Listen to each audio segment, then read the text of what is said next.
Isaías capítulo 53 dice así: ¿Quién ha creído a nuestro anuncio? ¿Y sobre quién se ha manifestado el brazo de Jehová? Subirá cual renuevo delante de él, y como raíz de tierra seca. No hay parecer en él, ni hermosura. Le veremos, mas sin atractivo para que le deseemos. Despreciado y desechado entre los hombres, varón de dolores, experimentado en quebranto. Y como que escondimos de él el rostro, fue menospreciado y no lo estimamos. Ciertamente llevó él nuestras enfermedades y sufrió nuestros dolores. Y nosotros le tuvimos por azotado, por herido de Dios y abatido. Mas él, herido fue por nuestras rebeliones, molido por nuestros pecados.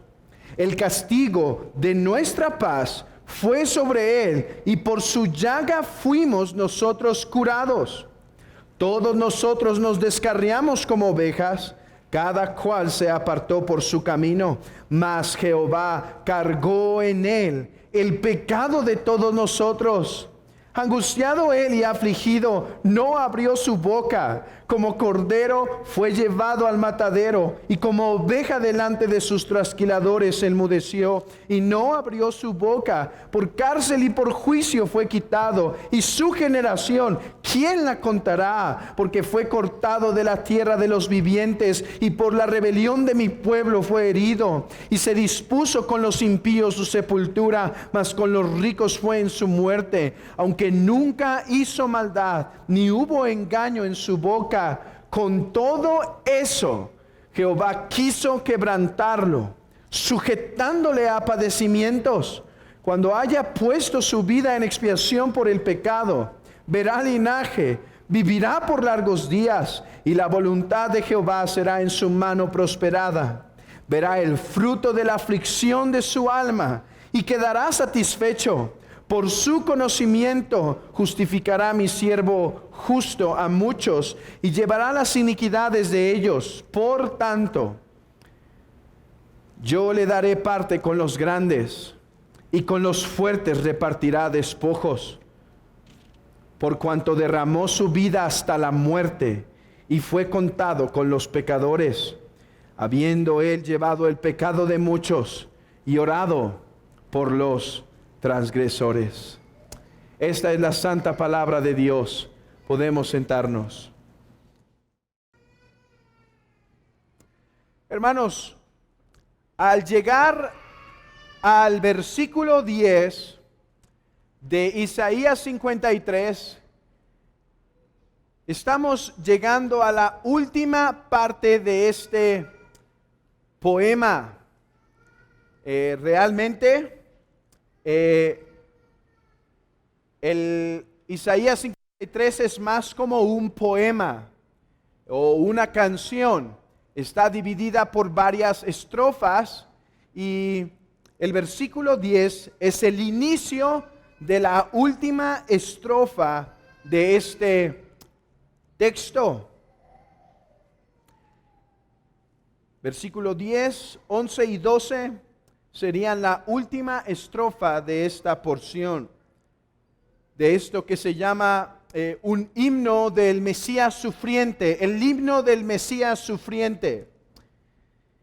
Y en este último poema, en esta última estrofa, varias líneas de pensamiento que han sido presentadas desde el capítulo 52, versículo 13 en adelante, llegan a su conclusión.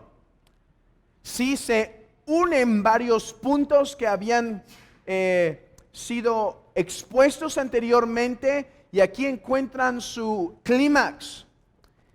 Y no solo se resuelven varias preguntas que habían quedado quizá sin resolver, además de eso, se establece el triunfo del Mesías. Hermanos, llegamos a una parte muy importante de Isaías 53, una que va a enfatizar sus triunfos, su resurrección, la glorificación de Cristo, cuáles son las bendiciones que él recibió. Así que, hermanos, que el Señor traiga bendición a su iglesia al contemplar los triunfos del santo Mesías. Y no podremos abarcar versículos 10, 11 y 12. En esta mañana nuestra atención estará solamente en el versículo 10. Hay mucho en estos textos como para irnos paso a paso, sin prisa, y poder descubrir las riquezas de la obra del Mesías. Versículo 10 dice: con todo eso, Jehová quiso quebrantarlo, sujetándole a padecimientos. Cuando haya puesto su vida en expiación por el pecado, verá linaje, vivirá por largos días, y la voluntad de Jehová será en su mano prosperada. Este texto, hermanos, responde la siguiente pregunta: ¿por qué sufrió el inocente? ¿Por qué sufrió el inocente? Vean que el contexto de Isaías 53:10 tiene que ver con uno que es inocente. Lean conmigo versículo 9, dice: y se dispuso con los impíos su sepultura, mas con los ricos fue en su muerte. Vean esto: aunque nunca hizo maldad, ni hubo engaño en su boca. Eso es lo último que se nos dijo del Mesías. Y es impresionante y debe generar un shock en nosotros. ¿Por qué? Porque lo que se nos ha venido diciendo desde el versículo 1 es: el Mesías fue despreciado. El Mesías no recibió su honor. El Mesías fue varón de dolores, experimentado en quebranto. Llevó nuestros dolores, sufrió nuestras iniquidades. Él fue afligido, angustiado, no abrió su boca como cordero, se dispuso con los impíos su sepultura. Y la pregunta es: ¿por qué sufrió si según el versículo 9 Él es inocente? Amigo, ¿te has preguntado eso? ¿Por qué Jesucristo, el inocente y el santo, murió de tal forma? Nadie pudo acusar a Cristo de pecado. Dice, retó a los hombres diciendo: ¿quién me acusa del pecado? Y todos callaron. El mismo Pilato reconoció que no hallaba falta en aquel hombre. Y Judas dijo: he entregado sangre inocente. Y es lo que nos confirma el versículo 9 de Isaías 53. Jesucristo fue sin maldad, sin pecado. No se halló nada malo en él. ¿Por qué entonces murió tan cruenta cruz? Vean que las palabras que usa en el versículo 9 el profeta enfatizan la santidad del Mesías. Hermanos, ¿quién no ha pecado de hecho y en palabra? ¿Quién no ha pecado por hacer algo con sus manos? Eso es lo que tiene aquí la idea. El profeta dice: no se halló pecado, aunque nunca hizo maldad. Nunca hizo maldad. Él nunca activamente realizó algo malo. Pero vean la profundidad de la inocencia del Mesías. Dice: ni se halló engaño en su boca. Hermanos, Isaías era un hombre santo. Isaías era un hombre que pertenecía al sacerdocio. Por lo tanto, era santo, era un hombre en la santidad. Pero cuando se presenta ante el Dios Santísimo, cuando se presenta en Isaías 6, ¿recuerdan esa imagen de Isaías 6? Cuando se presenta ante el alto y sublime, dice que tuvo que ser santificado por un carbón encendido. ¿Qué parte tocó de Isaías el carbón? no sus manos, porque seguramente Isaías era un hombre justo, no sus oídos, porque seguramente Isaías se había guardado de escuchar cosas desagradables. Lo que tocó fue su boca. ¿Por qué, hermanos? Porque aun cuando el hombre es muy justo, la última cosa que logra dominar es su boca. Esa es la forma en la que comúnmente y más frecuentemente pecamos contra Dios.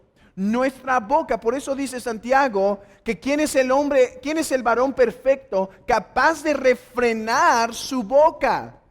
¿Quién podrá ponerle freno, hermanos? Si nos damos cuenta y examinamos nuestra vida, nuestra semana pasada, la forma en la cual más desagradamos a Dios fue seguramente por nuestras palabras. Y obviamente no hablo de decir maldiciones o cosas así, pero hablo, hermanos, de que es con nuestra palabra que más frecuentemente ofendemos. Nos comprometemos y no cumplimos. Hablamos de algo y dice que en las muchas palabras nunca falta el pecado y hablamos de más. Y no estábamos viendo justamente eso en la meditación, la cuestión de la murmuración, de cómo algunos levantan un equipo a través de su lengua para generar rebeldía en la iglesia del Señor. Pero hermanos, todos los hombres han pecado de palabra, excepto el Santo Mesías. Esa es la idea del profeta aquí. Cuando quiere darnos a entender qué tan santo sería, dice, no se halló engaño en su boca. No se halló engaño. El Mesías era puro, santo, perfecto. Porque sufrió. Porque sufrió este santo Mesías. Tres respuestas nos da Isaías 53, versículo 10. Tres respuestas nos da. En primer lugar, sufrió porque Jehová quiso quebrantarlo, sujetándole a padecimientos. Jehová quiso. La palabra hebrea aquí habla de voluntad, deleite, determinación en hacerlo porque es su voluntad. ¿Por qué sufrió el Mesías? Porque Yahvé, el único Dios verdadero, lo determinó. Porque Jehová quiso. ¿Y quién irá en contra de su voluntad? Si alguien se imagina que el Mesías sufrió simplemente porque cosas malas suceden a buenos hombres en el mundo, así es la rueda de este mundo, puede ser que le pase algo mal al hombre más justo, te equivocas.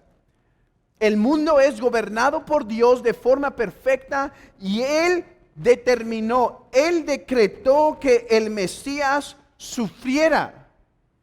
Él quiso. Regresa al versículo 10. Lee conmigo. Con todo eso, Jehová quiso. Algunas versiones y predicadores, con tal de aligerar esta palabra, dice, Jehová permitió. Jehová vio que le iban a quebrantar. No es la idea. La idea es, Jehová quiso. Fue su voluntad quebrantarlo.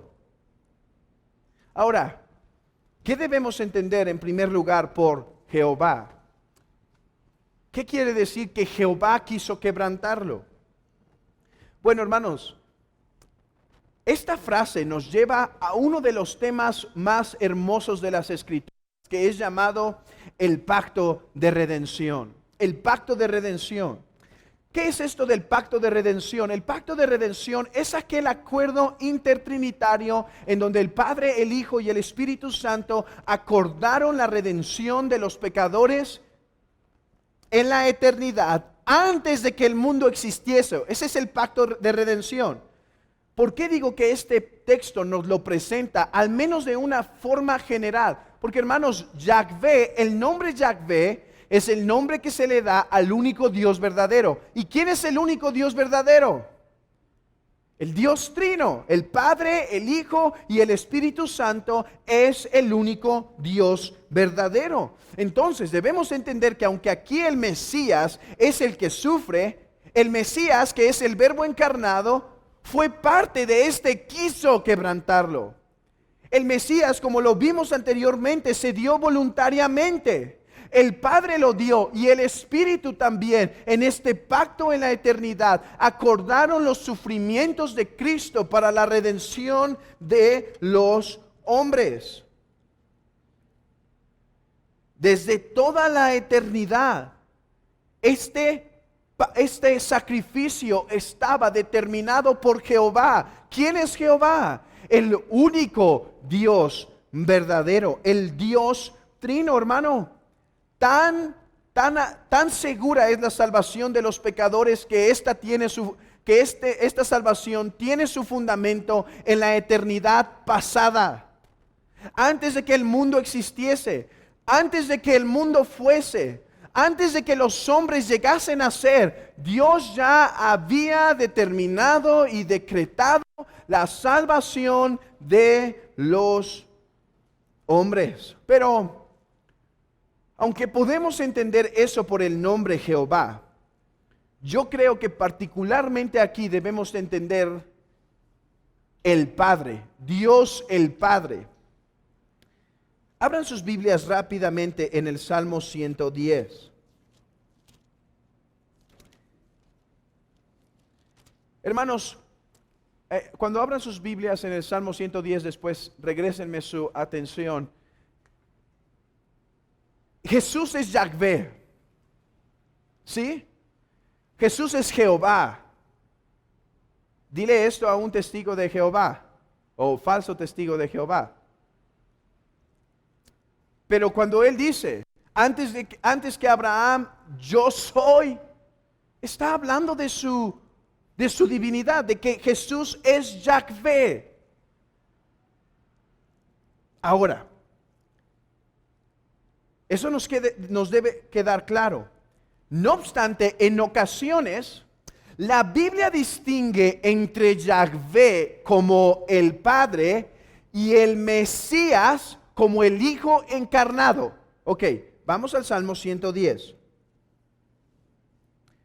Jehová dijo a mi Señor, siéntate a mi diestra hasta que ponga a tus enemigos por el estrado de tus pies. Hermanos, este texto es usado por nuestro Señor Jesucristo para confrontar a los fariseos en cuanto a su divinidad, ¿sí? Porque dice, a ver, ¿cómo es que David dijo, Jehová dijo a mi Señor? ¿Quién es este su Señor? ¿Quién es el Señor de David? La respuesta es Dios, ¿sí? La respuesta es Dios es el Señor de David. Entonces, este texto podría leerse así: Jehová dijo a mi Dios. Jehová dijo a mi Dios, a mi Señor. Entonces, aquí lo que quiero que identifiquemos es esto. Jehová, en ocasiones, en el Antiguo Testamento, se distingue entre el Padre y el Hijo. El hebreo se lee realmente así: Yahvé dijo a mi Adonai, Adonai, el nombre que se le da a Dios. Jehová dijo, Yahvé dijo a mi Adonai. ¿Quién es este Adonai? ¿Quién es este Señor? Es el Verbo encarnado, es el Mesías profetizado, hermanos.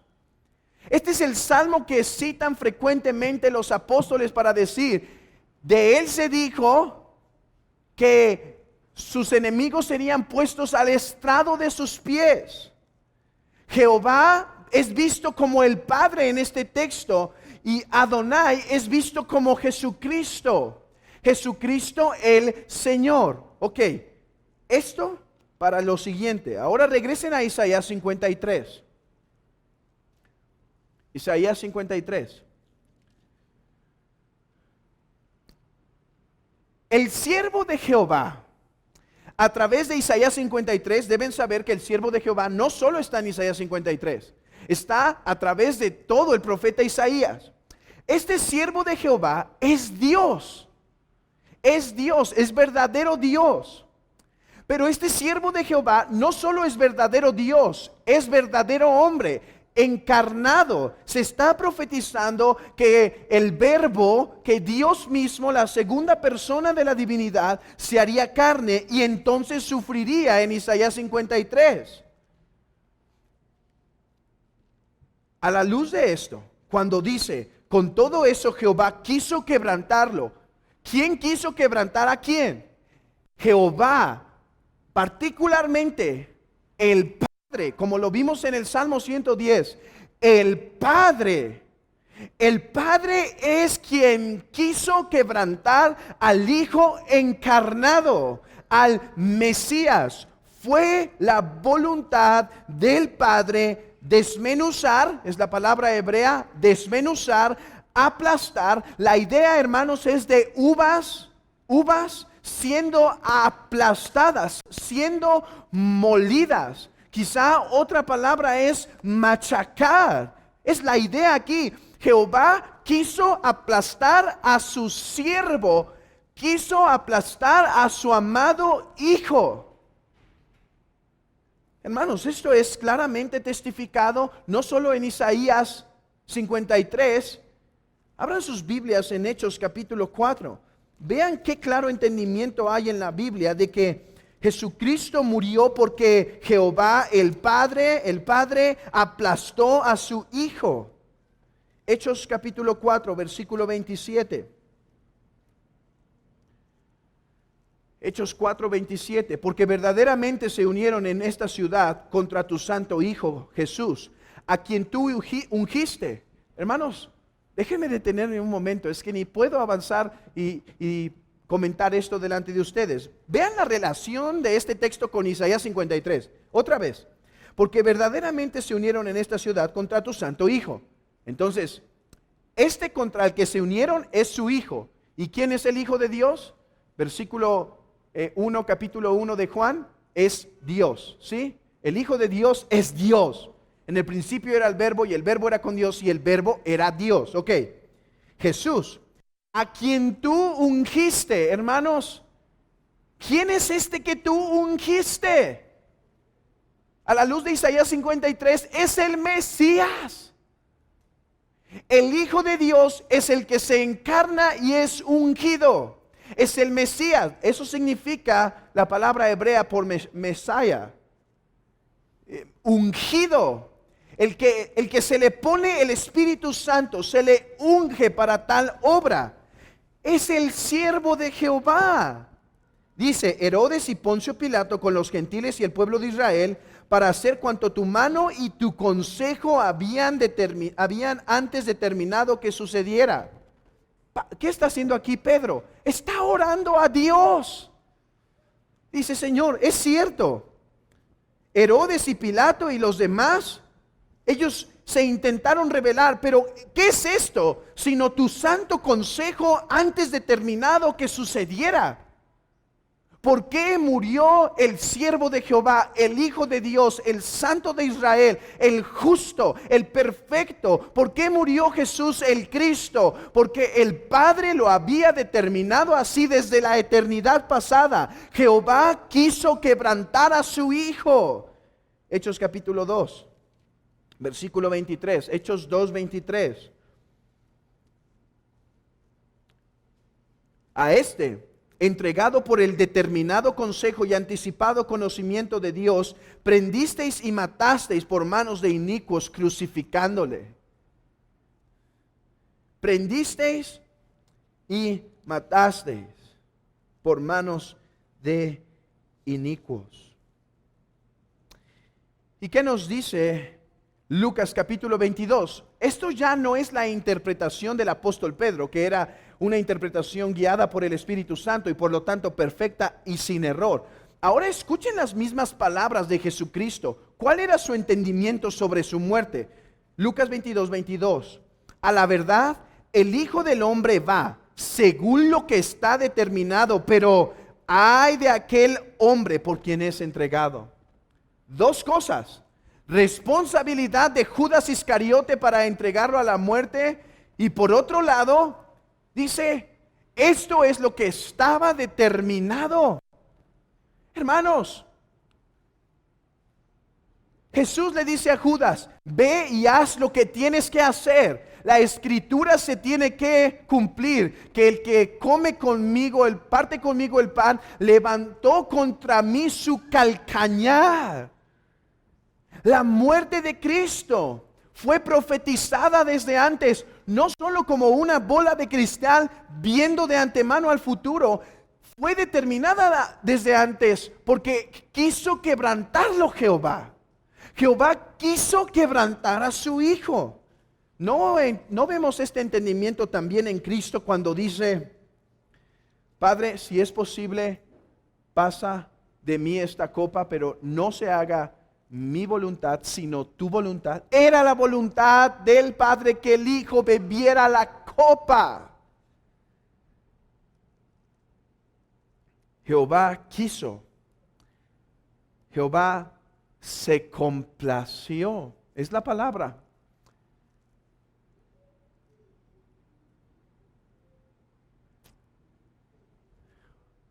¿Por qué? ¿Por qué Jehová quiso quebrantar a su Hijo? Oh iglesia, aquí está tu consolación. Jehová el Padre no se complació en quebrantar a su Hijo por el mero hecho de ver sufrir o algo así. Porque Dios es sumamente puro de ojos como para ver el mal. Dios no se puede deleitar en lo malo. Por lo tanto, no quiso quebrantar a su Hijo por el hecho de ver sufrir y gozarse en eso. Eso es imposible en la divinidad. Entonces, ¿por qué se complació en quebrantarlo? Se complació en este sentido, que Él sabía que a través de ese sufrimiento, grande fruto se lograría para los pecadores. A través de ese sufrimiento, un gran bien se lograría. Hermanos, esto se nos intenta enseñar a través del libro de Job. ¿Cuál es el punto del libro de Job? Que a través de muchos sufrimientos hubo un gran fin. Hubo un gran fin. Hermanos, no perdamos de vista eso. Job es un tipo de Cristo. Uno que es justo, que Dios permite que sufra, pero su fin es, hermanos, ¿cuál es el fin de Job? Que es recompensado, todo duplicado, ¿sí? Todo es engrandecido. Eso es una imagen de Cristo, aquel que sufriría y después de sus sufrimientos habría grande recompensa. ¿Por qué quiso quebrantar Jehová a su Hijo? ¿Por qué el Padre se complació en quebrantar al Santo Hijo de Dios? Por causa que a través de este sufrimiento salvación se procuraría para los pecadores. Ese es el amor de Dios para con los hombres, que dio a su Hijo y lo dio hasta el punto de ser quebrantado en la forma más humillante y más dura, porque a través de este sufrimiento salvación se procuraría y se lograría hacia con los hombres, hacia con los pecadores. Así como el doctor, el cual no se deleita en hacer daño, pero mete el cuchillo con confianza, ¿verdad? Mete el cuchillo con confianza para librar a un hombre de un tumor. Mete el cuchillo, hiere, porque a través de esa herida se logrará un gran bien. Esa fue la razón por la que Jehová se complació en quebrantar a su Hijo. Repito, no por el hecho de gozarse en ver el sufrimiento, porque eso no complace a Jehová, sino por el hecho que a través de esa herida se procuraría grande bien. Así como Abraham estuvo dispuesto a dar a su hijo en aquel monte, prepararlo para el sacrificio, y llegar hasta el punto de poner el cuchillo sobre él, así el Padre trajo a su Hijo a la tierra, lo llevó al monte, lo preparó para el sacrificio, pero aquel día, en lugar de detener la mano como lo hizo con Abraham, dejó que la mano cayera inmediatamente sobre su hijo, porque a través de ese sacrificio se procuraría un camino para los pecadores. Ese es el mensaje que predicamos, amigo. Ese es el mensaje de salvación, que por la herida de Jesús, que por la llaga de Jesús, que por la muerte de Jesús, hoy puedes tener comunión con el Padre por medio de Jesucristo. Oh, hermanos, ese es el amor del Padre, que dio a su amado Hijo por nosotros los pecadores. Oh, contempla su amor, contempla su infinito amor, iglesia de Cristo, y trae gran consolación a tu alma. ¿Qué es este amor comparado con lo que pasamos?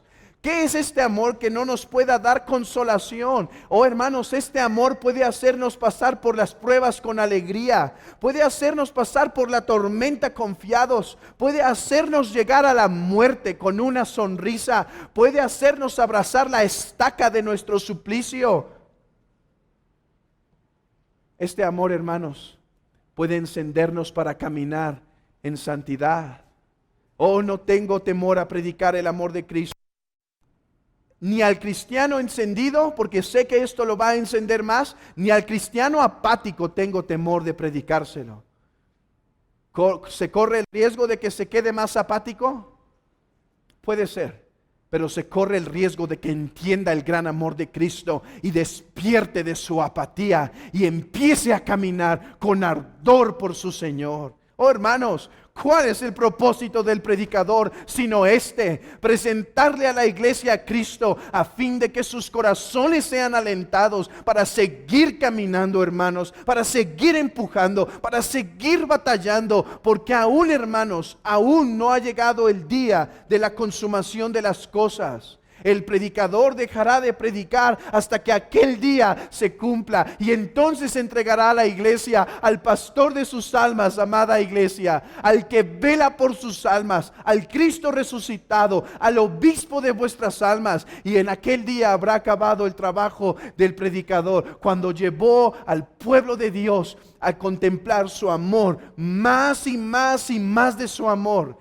No hay otra labor, hermanos, que la iglesia comprenda cuánto Él nos ha amado. Los sacerdotes entregaron a Cristo por envidia, Judas por ganancia, el pueblo por un celo ciego, y Pilato para mantener su estima entre los judíos. Pero Dios lo entregó para sus propios fines, para dar salvación a su pueblo, para dar salvación a su iglesia.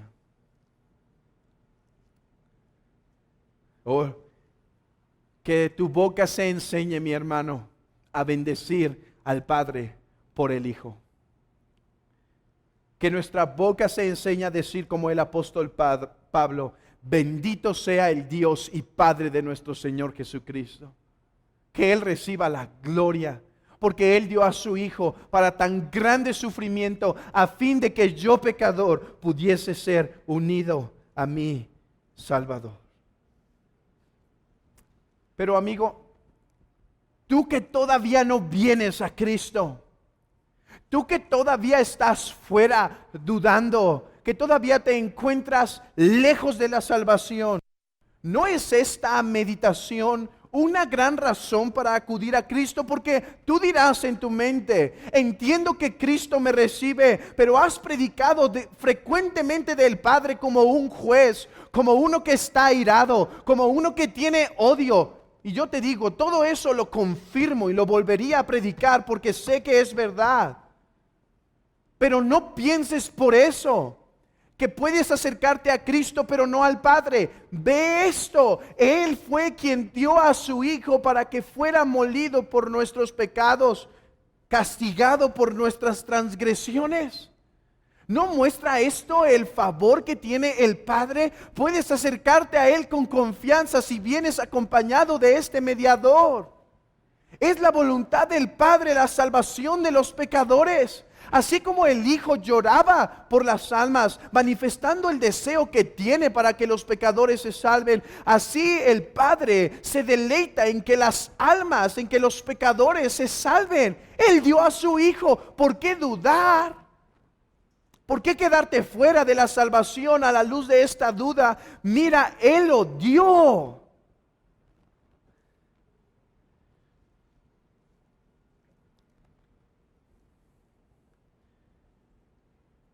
Él hirió al pastor de las ovejas para que las ovejas pudiesen tener paz con Dios.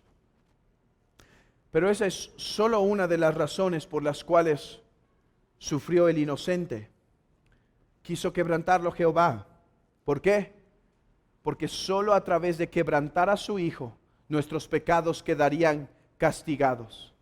Nuestros pecados quedarían resueltos, absueltos. 2. Dice, con todo eso Jehová quiso quebrantarlo, sujetándole a padecimientos.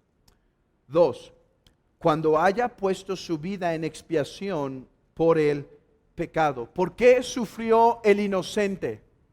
Porque Él voluntariamente se ofreció como sacrificio por los hombres.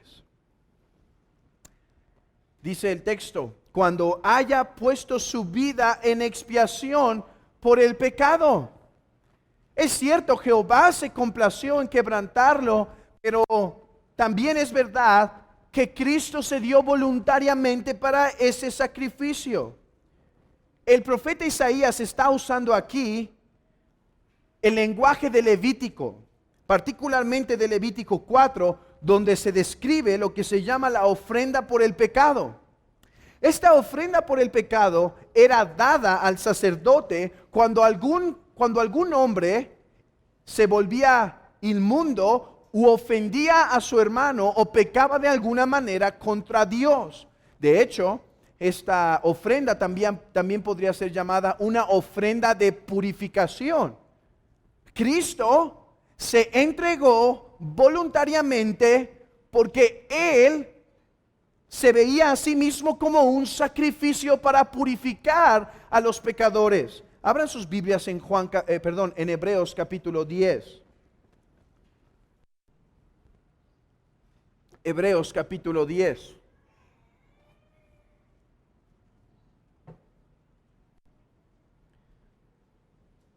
Versículo 8. Diciendo primero, sacrificio y ofrenda y holocausto y expiaciones por el pecado no quisiste, ni te agradaron, las cuales cosas se ofrecen según la ley. Hermanos, es interesante este texto. Ya anhelo llegar a aquellos días donde vamos a dedicarnos a exponer Hebreos, todo el libro de Hebreos, porque es profundo lo que hay aquí. Pero veamos brevemente esto. Hermanos, los sacrificios, ofrendas y holocaustos ¿se ofrecían según la ley? ¿Qué dice el versículo 8? Sí, fue algo que Dios mandó. Pero ¿qué dice el texto? No te agradaron, no quisiste. Bueno, esto tiene que ver porque de repente el pueblo las empezó a ofrecer, ¿cómo? Ligeramente, su corazón no estaba, pero yo creo que va más allá, hermanos. Yo creo que va más allá a hacer entender a los judíos esto. Los sacrificios, las ofrendas y holocaustos eran temporales. No es algo que Jehová quería para siempre, era algo temporal. Y entonces, como era temporal, veamos versículo 9, y diciendo luego, he aquí vengo, oh Dios, para hacer tu voluntad. Quita lo primero para establecer esto último.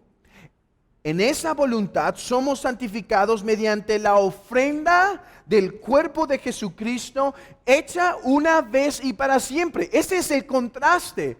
¿Por qué no quiso los holocaustos, las ofrendas y demás? No las quiso porque estaba esperando el momento en donde Cristo con su cuerpo, de hecho si ustedes leen más arriba del versículo 8, más atrás, a eso me refiero, más atrás en su texto se van a dar cuenta que dice, ofrenda y expiación no quisiste, mas me preparaste cuerpo. Y dice, por este cuerpo, al haber sido entregado como una ofrenda, hemos sido santificados. Esto es, hemos sido purificados. Vean esto, nadie puede acercarse a la presencia de Dios inmundo. Esto nos quedó claro en Levítico, ¿no, hermanos? Cuando pasamos muchas meditaciones en Levítico, nos quedó claro que lo inmundo no puede estar en la presencia de Dios.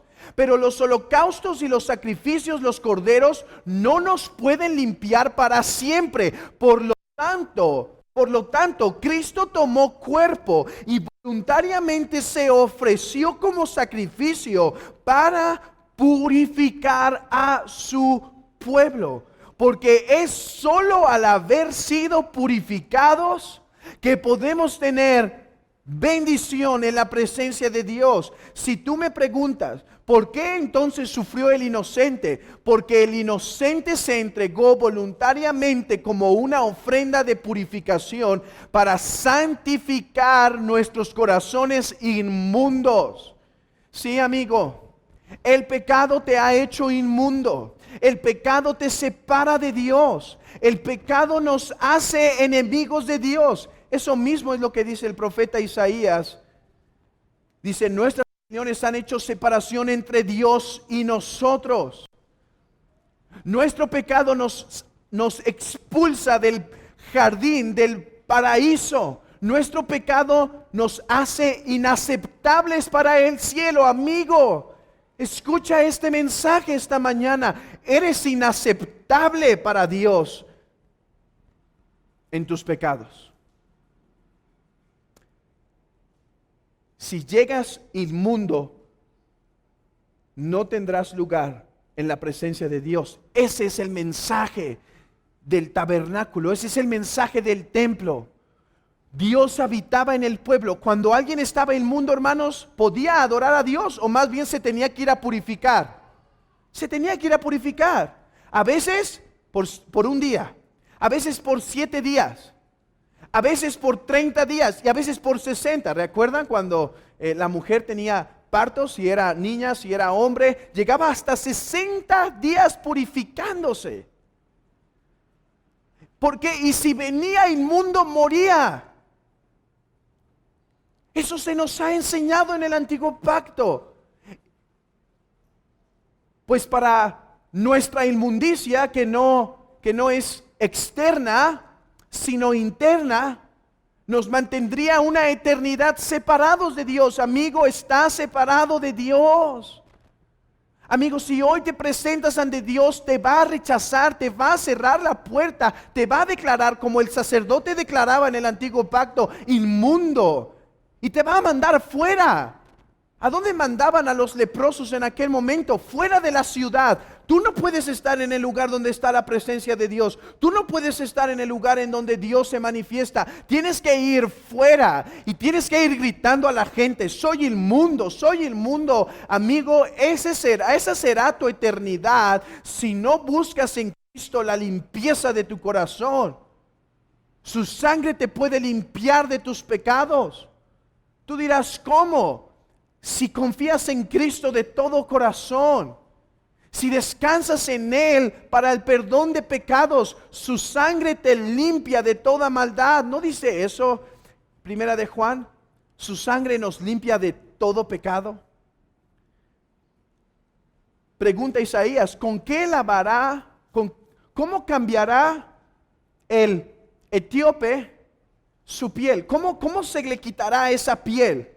¿O cómo el animal, el guepardo, mudará sus manchas? ¿Cómo logrará hacerlo?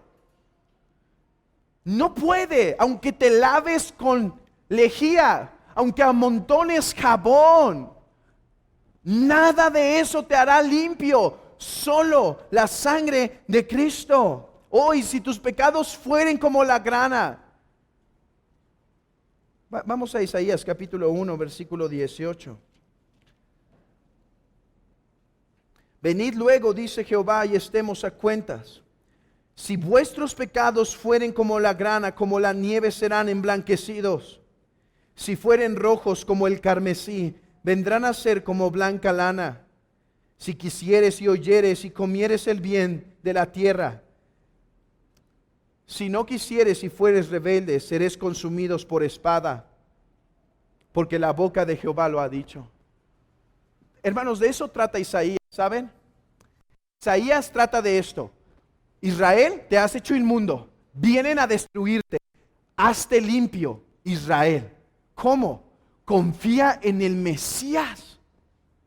Confía en el Mesías y serás limpio y caminarás en justicia.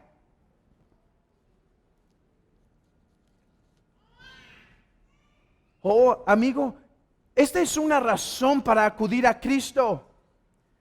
Porque los hombres pueden ofrecer sacrificios para hacerse agradables a Dios, pero del único sacrificio que el Padre ha dicho, lo acepto, es el de Cristo. Y la invitación es que todo aquel que quiere puede venir a Jesucristo para el perdón de sus pecados. Todo aquel que lo desea. Terminemos, hermanos, con la última razón por la cual sufrió el Mesías. Y esta es la respuesta: por la recompensa.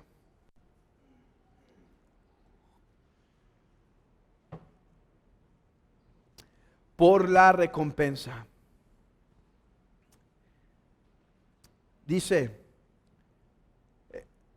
vayan a Isaías 53, por favor.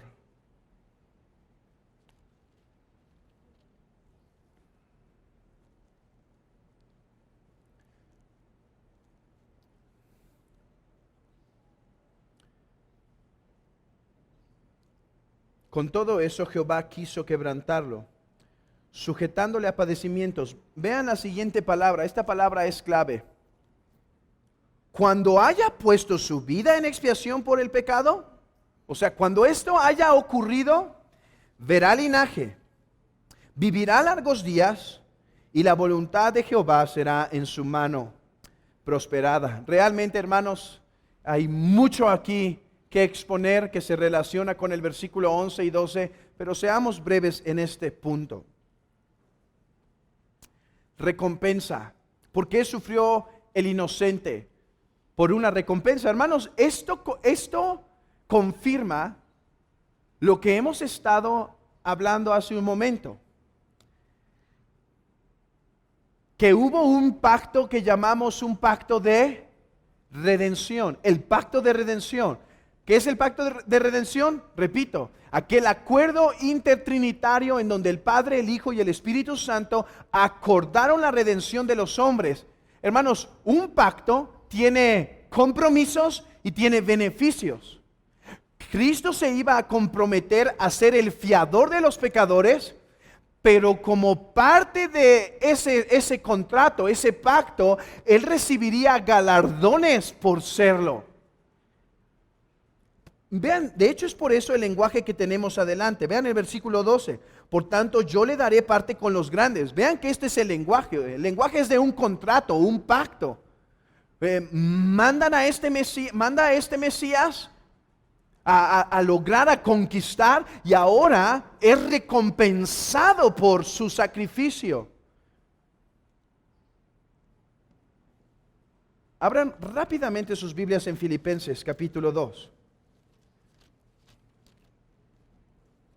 Perdón, capítulo 2, desde el versículo 5. Quiero que quede claro que Cristo fue recompensado por su sacrificio. Haya pues en vosotros este sentir que hubo también en Cristo Jesús, el cual siendo en forma de Dios, no estimó el ser igual a Dios como cosa a que aferrarse, sino que se despojó a sí mismo, tomando forma de siervo, hecho semejante a los hombres, y estando en la condición de hombre, se humilló a sí mismo, haciéndose obediente hasta la muerte y muerte de cruz. Versículo 9. Por lo cual, o sea, a la luz de esto que Él hizo, Dios también lo exaltó hasta lo sumo. Hermanos, esta exaltación no es que se le ocurrió al Padre después de que Cristo lo hizo, no. A la luz de Isaías 53, 700 años antes de la muerte de Cristo, había una recompensa que Cristo esperaba después de dar su vida. ¿Y cuál es esta recompensa? Verá linaje en primer lugar. Una recompensa triple. En primer lugar, verá linaje.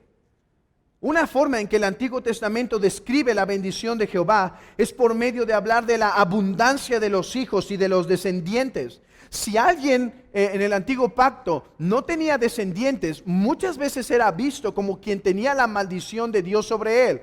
Ahora, no siempre era así, ¿sí? Porque había una mujer piadosa que no tenía hijos, que clamaba por uno, pero regularmente la bendición del Señor se manifestaba con abundancia de hijos. Así como regularmente la bendición de Dios se manifestaba en el Antiguo Pacto con bendiciones quizá externas, como Job. Pero que le fueran quitadas no significaba su maldición o el desagrado de Dios. Pero generalmente, por ejemplo, Salmo 127, escuchen lo que dice. He aquí, herencia de Jehová son los hijos, cosa de estima el fruto del vientre. Como saetas en mano del valiente, así son los hijos habidos en la juventud. ¿Y qué dice el Salmo 128, versículo 6? Y veas a los hijos de tus hijos, paz sea sobre Israel. Esto es parte de la bendición de Dios, la abundancia de hijos. Bueno, dice que este Mesías tendría una descendencia, pero ¿cómo si murió en la brevedad de su vida? Verá linaje. De hecho, estoy de acuerdo, hermanos, que aquí ya se nos promete la resurrección. Deleítense conmigo un momento en esto. ¿Cómo que verá linaje si ya murió? ¿Pueden verlo? Verá implica resurrección. Resucitaría. ¿Y cuál sería su descendencia? Su descendencia serían todos los perdidos, todos los pecadores que habían sido alcanzados por gracia, que habían mirado la cruz.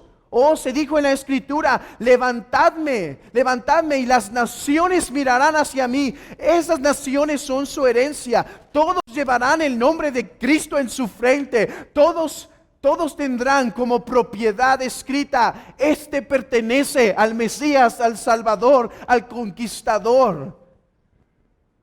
Por eso dice la Escritura, de cierto os digo que si el grano de trigo no cae en tierra y muere, queda solo, pero si muere, lleva mucho fruto. Ese es lo que contemplaba el Mesías, que Él sería padre de muchas naciones. A ver, hermanos, padre de muchas naciones, ¿a quién se le prometió eso?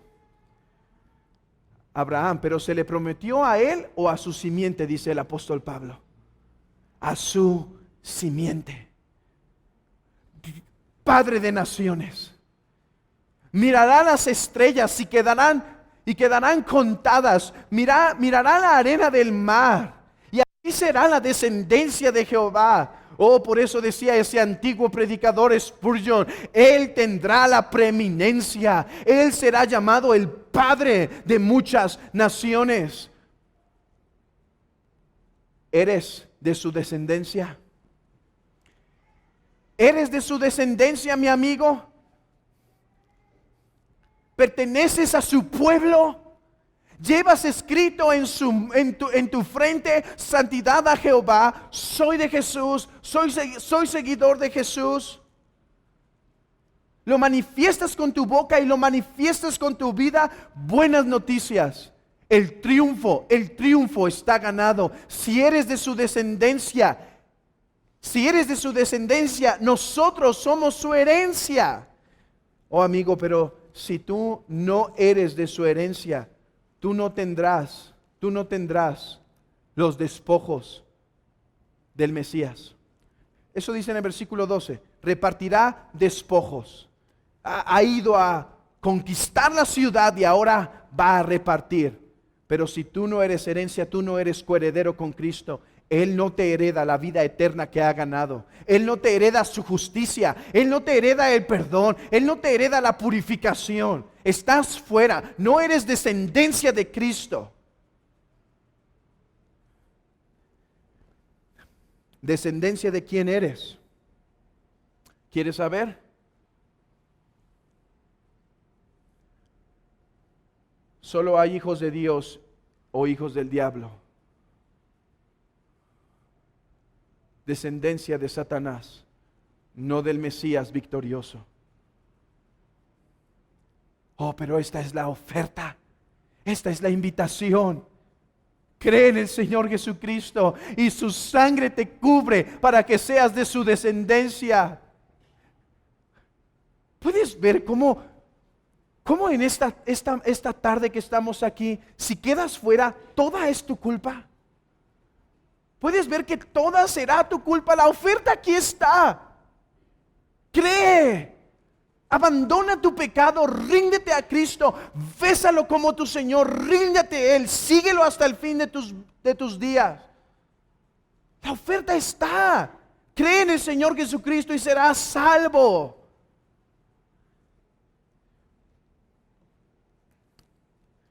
Vivirá por largos días.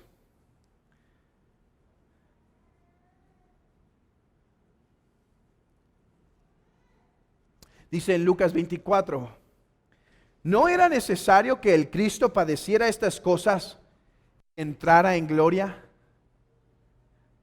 Era necesario que el Cristo padeciese estas cosas y entrara a la gloria de su Señor. Oh hermanos, como Dios, Jesucristo vive para siempre porque Él es el eterno Jehová.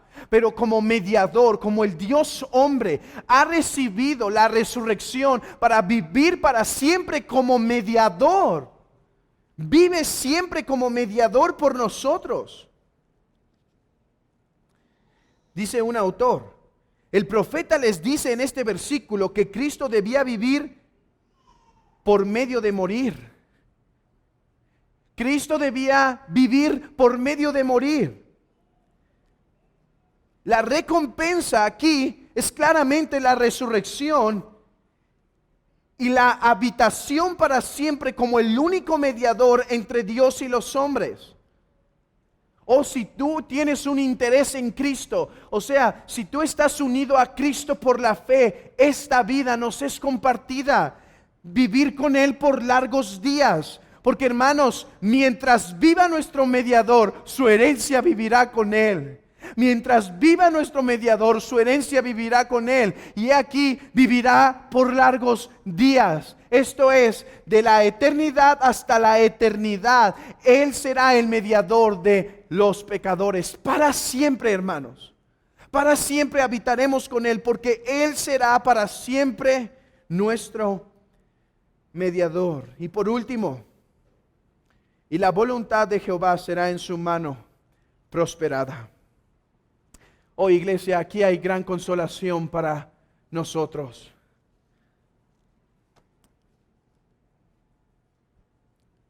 Dios ha usado diferentes medios para hacer su voluntad. Usó a reyes, usó a Nabucodonosor, a Ciro, entre otros, para lograr sus propósitos. Pero hermanos, Cristo es la mano derecha de el Padre, por medio del cual todos los planes son realizados por Él, hermanos. Es impresionante, hermanos, cómo poco a poco podemos empezar a ver con todo lo que hemos escuchado en la predicación, vínculos interesantes en toda la Escritura. ¿De qué trata Apocalipsis 5? Trata de uno.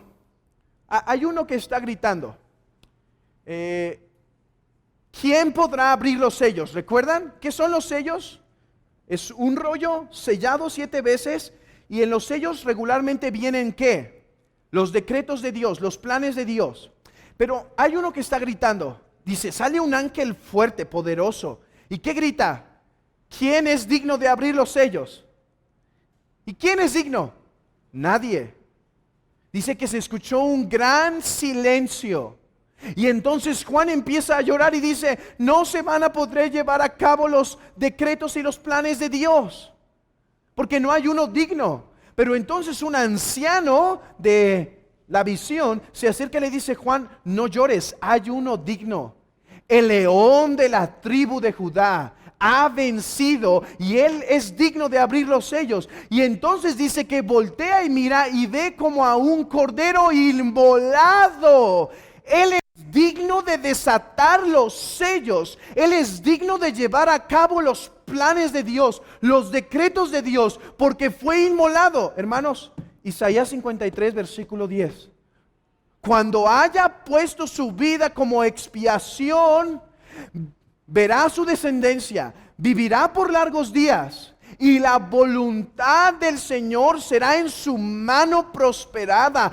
Él ahora se convierte en el Señor, en el realizador de todos los decretos. Iglesia, esto es algo bueno para nosotros, porque Cristo, como aquel que fue fiel en darse a sí mismo, es fiel en proveer y cuidar a su iglesia. Esa es la voluntad del Padre, hermanos, que no se pierda ni uno. Que no se pierda ni uno. Iglesia, estás segura, hermano débil, hermano que fallas. Eso es todos somos débiles. Todos fallamos, hermanos. Todos dudamos muchas veces que vayamos a perseverar hasta el final. Nuestro cuerpo es débil, nuestro corazón es débil, nuestra mente es débil. Nuestro caminar es muchas veces patético. Oh, pero aquí está, iglesia. Si tú perteneces verdaderamente a Cristo, nunca caerás de su gracia, nunca caerás de su mano, porque la voluntad de Jehová en su mano será prosperada. Egipto prosperó por causa de José. Oh, pero la iglesia de Cristo prosperará por causa de este buen siervo sufriente. Cualquier necesidad que la iglesia tenga, la iglesia dice, solo tiene que orar. ¿No dijo eso a los discípulos? Hasta ahora nada habéis pedido en mi nombre, pedid y se os dará. ¿Qué necesitas, hermano, para avanzar? ¿Qué te está estorbando hoy? ¿Qué te está impidiendo? Que no puedes pedir a aquel que es el fiel administrador de la casa de Jehová. Puedes pedir, hermano. ¿Necesitas victoria sobre el pecado? ¿Necesitas consolación, hermano? ¿Necesitas ser consolado? ¿Necesitas ánimo? Tú sabes que estás yendo para abajo. ¿Necesitas vencer esto? ¿Necesitas aliento para predicar? ¿Qué necesitas que este fiel siervo no pueda ministrar? Vean esto. La voluntad de Jehová será en su mano prosperada. Ahora ha sido puesto como el José que hará enriquecer la iglesia de Cristo.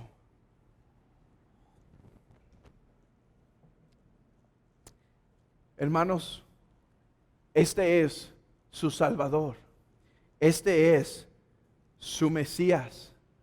Este es, hermanos, el que gobierna la iglesia de Cristo, el que protege a la iglesia de Cristo. ¿Qué temeremos, hermanos? Si Él es con nosotros, ¿quién contra nosotros? Amigo, te he invitado a buscar el perdón de tus pecados por medio de Cristo, mostrándote el amor. Ahora déjame mostrarte el juicio. La voluntad de Jehová será en su mano prosperada. Aquel que vino para abrir el camino es aquel que también cerrará la puerta. Aquel que vino a abrir la puerta de la salvación es el que también le pondrá el cerrojo a la puerta para que abra. ¿No vemos así en la parábola de Mateo? Del hombre que iba por la esposa y estaban ahí las doncellas y unas estaban dormidas, les faltó aceite, regresan van a buscar aceite, regresan, tocan, pero ya está cerrada.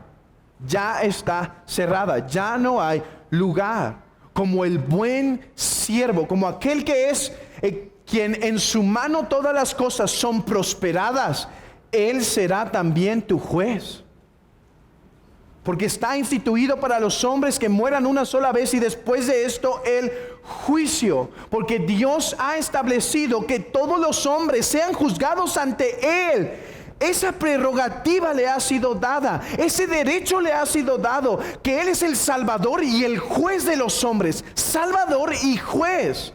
¿No leímos eso en Filipenses? Dios lo ha hecho Señor y Cristo, Salvador y juez. ¿Estás listo para presentarte a aquel que te ha hecho esta tan grande oferta? Amigo, oh, cuánto desearía que no rechaces una vez más esta invitación. Cuánto desearía que hoy reconozcas tus pecados, determines abandonarlos y busques el perdón que hay en Jesús. Que el Señor bendiga su palabra en los corazones de su amada iglesia.